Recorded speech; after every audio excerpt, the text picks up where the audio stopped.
5ই আগস্টের পরে বিএনপিতে এখন নেতাকর্মীর অভাব নাই। কোথায় ছিলেন আপনারা এই 16 বছর? এই 16 বছরে তো হাতে গোনা অল্প কিছু মানুষ ছাড়া দেখি নেই তো আপনাদের কোথাও রাস্তাঘাটে কোনো জায়গায় কোনো আন্দোলন সংগ্রামে। আমরা ছিলাম, তার প্রমাণও আছে। কিন্তু আপনারা কোথায় ছিলেন?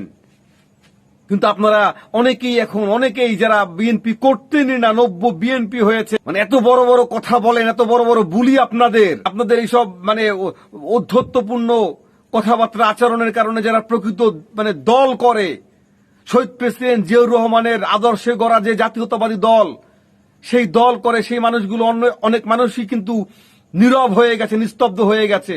এই জন্য কিন্তু ফেসবুক খুললে বারবার কিন্তু মানে দেখা যায় যে লেখাই আসে যে যারা প্রকৃত দলের সমর্থক, বিএনপি সমর্থক, তাদের মূল্যায়ন করেন।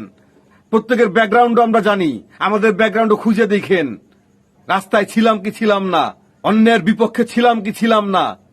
শুক্র 3 দিন হয় বিএনপি সমর্থক হয়েছেন, অনেক বড় বড় কথা বলেন। এখন কে দলের সমর্থক, কে দলকে ভালোবাসে, কার দলের প্রতি কতটুকু মহব্বত, কে দলকে বিক্রি করে, কে দলকে জিম্মি করে, কে দলকে পুঁজি করে, এদেশের মানুষ কিন্তু যারা প্রকৃত দল করে তারা সবাই কিন্তু জানে।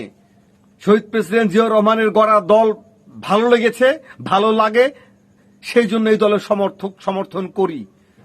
কিন্তু অন্যায় যারা করবেন তাদের ছাড় দিয়ে কথা বলবো কখনোই বলবো না।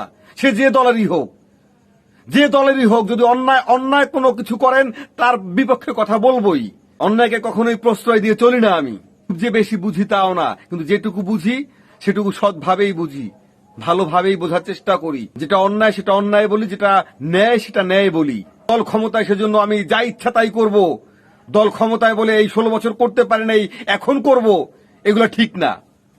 প্রধানমন্ত্রী তারেক রহমান এগুলো ঠিক বলে না। প্রধানমন্ত্রী তারেক রহমান চেষ্টা করছে দেশটাকে আবার সুশৃঙ্খল করার। অন্যায় যে করবে তার বিপক্ষে কথা বলবোই কথা, সেটা যে দলের হোক। কথা পরিষ্কার।